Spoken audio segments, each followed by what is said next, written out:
It was the 1960s and everyone was interested in self-discovery, cross-disciplinary education, and making love, not war. To this environment, all theorists were explained to new terms, often by added the social dimension.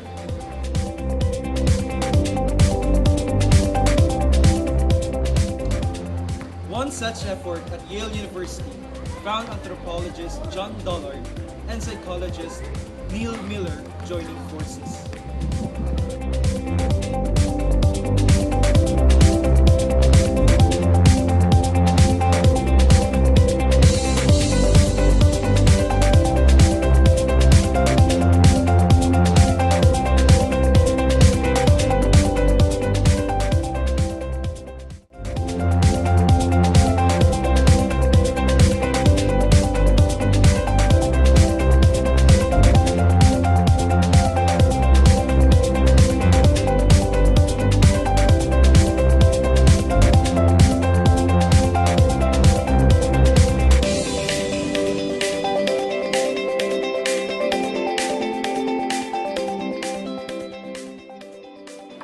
They tried to explain Freud's psychoanalytic theory in terms of drive reduction.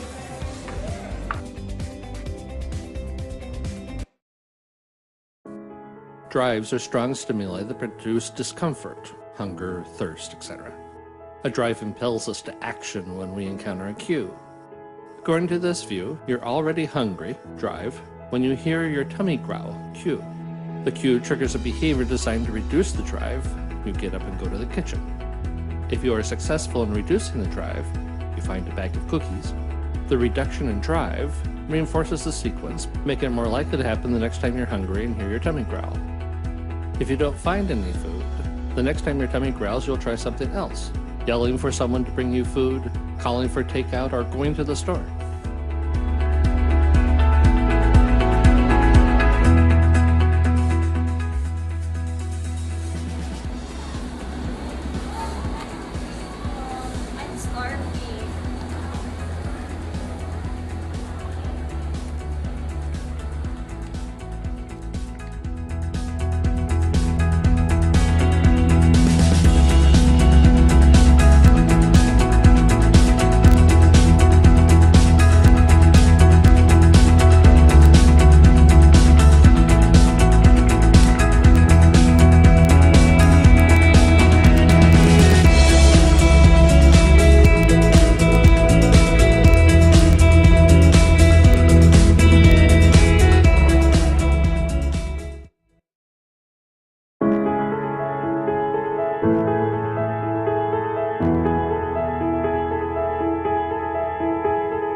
Primary reinforcers are events that reduce primary drives. Food reduces the physiological drive of hunger. Secondary reinforcers are events that reduce learned drives, acquired drives. But the two kinds of drives aren't interchangeable. That's why eating a cookie doesn't make you feel better about being lonely. Cookies can reduce the primary drive of hunger, but not the secondary drive to feel low.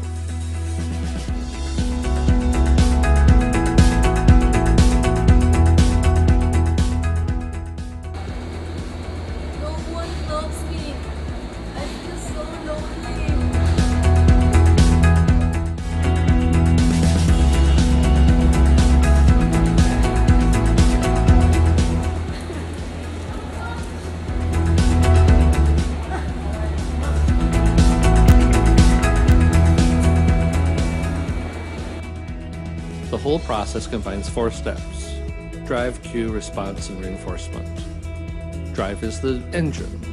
The cue tells you when, where, and how to respond. Your response is any behavior or sequence of behaviors you perform. And the reinforcement is the consequence of drive being reduced.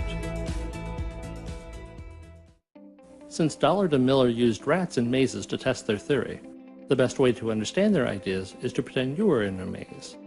Having run this maze before, you quickly head toward the food, but discover that the path you usually take has been blocked. This is Miller's definition of frustration, a blocked attempt to reduce drive. As a rat, you scratch the floor, try to climb the maze, bite at the blockage, and rush around in an agitated state. As a human, you do pretty much the same thing when your goals are blocked. If you lock your keys in the car, you stomp the ground, yell at the car, and pound on its windows. All because your goal is blocked.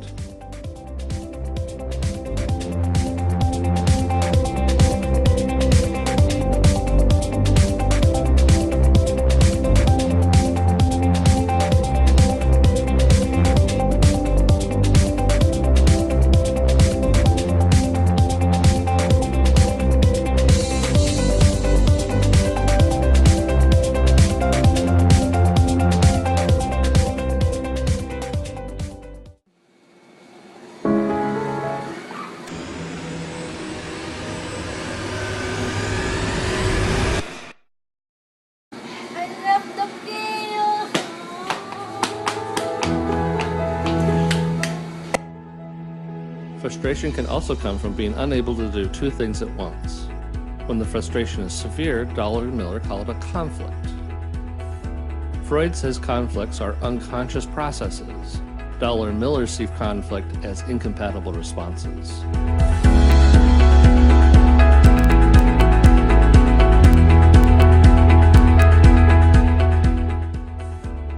There are four types of conflicts. Approach is the choice between two things you like. If you put a mouse in the center of a straight maze with food at each end, it goes to whichever goal is closer. People do the same thing. They choose grocery stores, banks, and gas stations this way. Assuming they are about equal value, you choose on the basis of convenience. That is, immediacy of drive reduction.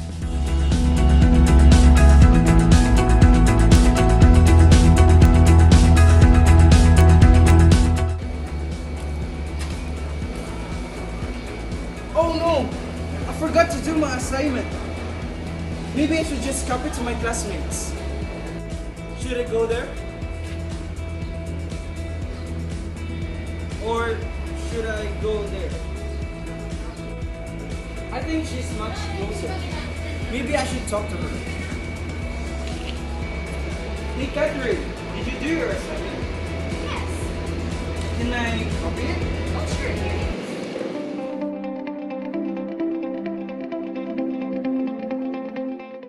In approach avoidance, you're at one end of a straight maze, no turns. At the other end is both food and electric shock. An experienced mouse runs toward the food, but slows down as it gets closer to the food-shock combination. Conflict is wanting your food and wanting to avoid the shock, two incompatible responses. In Dollar Miller terms, the tendency to head toward the food is an approach gradient. The closer you get to the goal, the more exciting it is. But the closer you get to something you dread, the more you dread it. This is the avoidance gradient.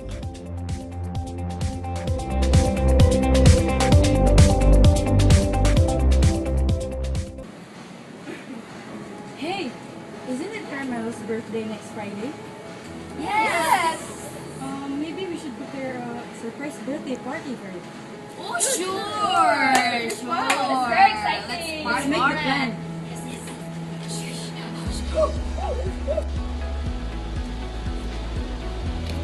Surprise! Happy birthday to you! Happy birthday to you!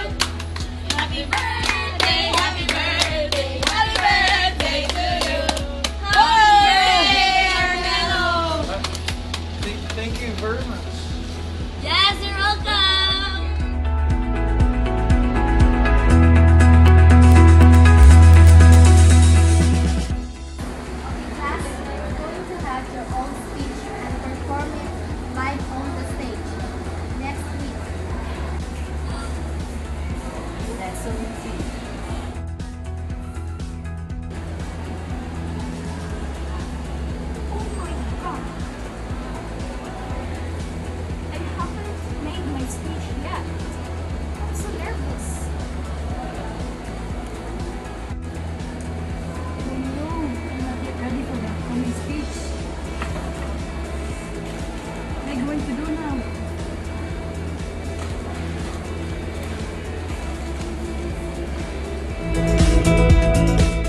avoidance conflicts occur when we're stuck between two things we don't want. I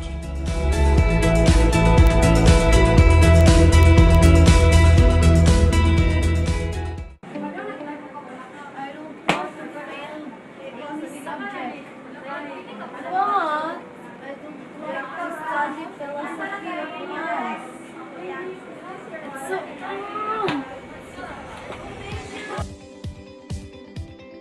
Conflicts don't have to be simple either. In double approach avoidance conflicts, it is the choice between two ends of a maze, each with its own approach avoidance conflict. For a mouse, this would be food and shock at one end of the maze, and food and shock at the other end too. The mouse begins running toward one end, but it slows down as it gets closer. Then it turns and runs toward the other end, where it slows down and turns and runs back. The mouse spends most of its time running back and forth in the maze, never getting shocked, but never reducing its hunger. The human version is similar. It's the choice between going home for Thanksgiving to be with your dysfunctional family and staying where you are but being lonely.